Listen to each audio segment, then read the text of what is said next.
નમસ્કાર. આજના આ ખાસ વિશ્લેષણમાં આપનું સ્વાગત છે. આજે આપણે એક એવી ઐતિહાસિક શખ્સિયત વિશે વાત કરવા જઈ રહ્યા છીએ જેમના વિચારો અને દ્રષ્ટિએ ખરા અર્થમાં આધુનિક ભારતનો પાયો નાખ્યો હતો.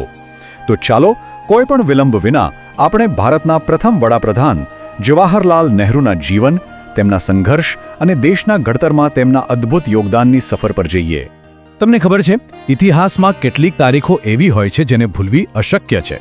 27 મે 1964 આ એ જ દિવસ છે જ્યારે આધુનિક ભારતના શિલ્પીએ અંતિમ શ્વાસ લીધા હતા.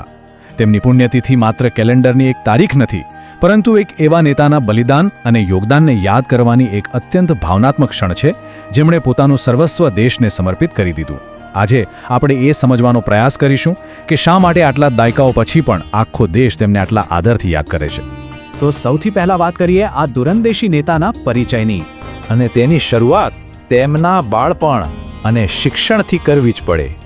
વિચારો કે એક એવી વ્યક્તિ જેનો જન્મ 14 નવેમ્બર 1889ના રોજ અલ્હાબાદના એક અત્યંત સમૃદ્ધ અને શિક્ષિત પરિવારમાં થયો હોય. તેમના પિતા મોતીલાલ નહેરુ પોતે દેશના એક ખૂબ જ જાણીતા વકીલ હતા. ભારતમાં પ્રારંભિક શિક્ષણ પૂરું કરીને તેઓ કાયદાના ઉચ્ચ અભ્યાસ માટે છેક ઇંગ્લેન્ડ ગયા. બધું જ કેટલું સરળ અને આરામદાયક હતું. પણ અહીં જ વાર્તામાં એક વળાંક આવે છે. તેમણે આ વૈભવી અને આરામદાયક જીવનને એક જ ઝાટકે છોડી દીધું અને દેશની સેવા માટે પોતાનું સંપૂર્ણ જીવન સમર્પિત કરવાનો એક ખૂબ જ મોટો અને સભાન નિર્ણય લીધો.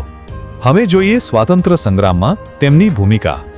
મહાત્મા ગાંધીના સંપર્કમાં આવ્યા પછી નહેરુજીના જીવનમાં એક જબરદસ્ત પરિવર્તન આવ્યું. તેઓ ગાંધીજીના વિચારોથી એટલા ઊંડાણપૂર્વક પ્રભાવિત થયા કે તેમણે આઝાદીની લડતમાં પોતાને ઝંપલાવી દીધા. સ્વાતંત્ર્ય આંદોલનમાં સક્રિય ભાગ લેવાને કારણે તેમણે પોતાના જીવનનો ઘણો મોટો અને કિંમતી સમય જેલમાં વિતાવવો પડ્યો.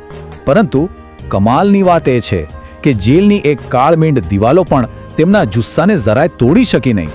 ઉલટાનું તેમણે પોતાના ધારદાર લખાણો અને ભાષણોથી દેશના યુવાનોમાં દેશપ્રેમની એવી આગ લગાવી જેણે બ્રિટિશ શાસનના પાયા હચમચાવી નાખ્યા.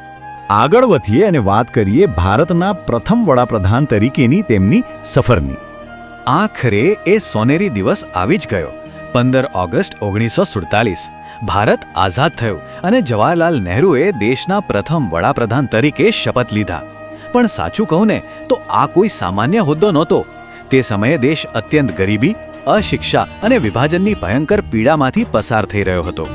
આવા વિશાળ અને પડકારોથી ભરેલા દેશને શૂન્યમાંથી ઊભો કરવો અને તેને એક નવી દિશા આપવી એ એક હિમાલય જેવડી મોટી જવાબદારી હતી.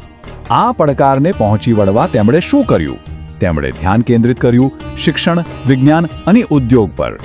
વિકાસ માટેનો તેમનો અભિગમ ખરેખર કમાલનો હતો. એકદમ સંતુલિત.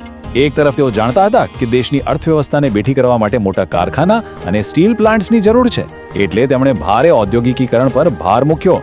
પરંતુ સાથે જ તેમને એ પણ ખ્યાલ હતો કે ટેકનોલોજી અને વિજ્ઞાન વિના આધુનિક જગતમાં ટકી રહેવું અશક્ય છે. તેથી તેમણે વૈજ્ઞાનિક પ્રગતિ અને સંશોધન સંસ્થાઓને પણ એટલું જ પ્રોત્સાહન આપ્યું. આ દ્વિમુખી રણનીતિ એ સમય માટે એક માસ્ટર સ્ટ્રોક હતો. તેમણે દેશના માળખાગત વિકાસ માટે એક બહુ સુંદર વાત કહી હતી. તેમણે મોટા ડેમો અને બંધોને આધુનિક ભારતના મંદિરો ગણાવ્યા હતા.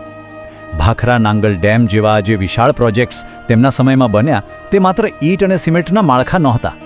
તેઓ સ્પષ્ટપણે માનતા હતા કે આ પ્રોજેક્ટ્સ દેશને વીજળી તો આપશે જ, પરંતુ સાથે સાથે તે આપણી ખેતી અને આર્થિક વિકાસ માટે એક સંજીવની સાબિત થશે. અને એ વાત 100% સાચી પણ પડી.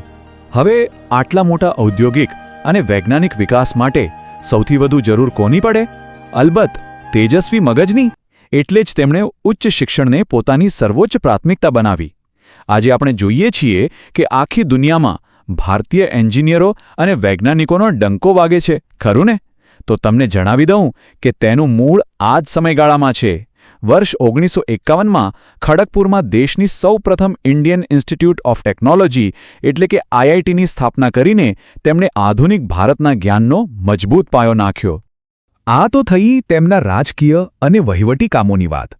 હવે જોઈએ તેમનું એકદમ અલગ અને પ્રેમાળ રૂપ, ચાચા નહેરુ.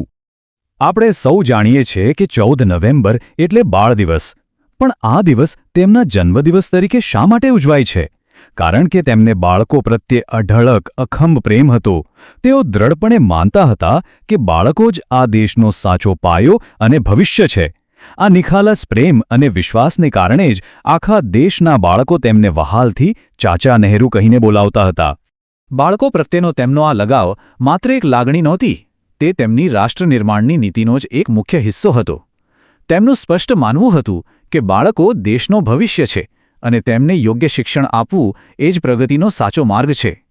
તેઓ જાણતા હતા કે જો આવતીકાલને ઉજ્જવળ બનાવવી હોય તો આજની પેઢીના હાથમાં પુસ્તકો અને જ્ઞાન હોવા જ જોઈએ. અને આજ આપણા આજના આ વિશ્લેષણનો સૌથી મહત્વપૂર્ણ સાર છે. જવાહરલાલ નહેરુનું જીવન અને તેમની વિચારધારા આપણને એ જ શીખવે છે કે શિક્ષણ અને વિકાસથી જ એક મજબૂત રાષ્ટ્રનું નિર્માણ થાય છે. તેમની આ દૂરંદેશી આજે પણ એટલી જ પ્રસ્તુત છે. તો આજે આપણે સૌએ એક વિચાર કરવા જેવો છે. શું આપણે આપણા આજના કાર્યો દ્વારા આવનારી પેઢી માટે આવા જ્ઞાનના નવા આધુનિક મંદિરોનું નિર્માણ કરી રહ્યા છીએ ખરા? આ પ્રશ્ન સાથે હું આજનું આ વિશ્લેષણ અહીં જ પૂર્ણ કરું છું. આ વૈચારિક સફરમાં મારી સાથે જોડાવા બદલ આપનો ખૂબ ખૂબ આભાર. શીખતા રહો અને વિચારતા રહો.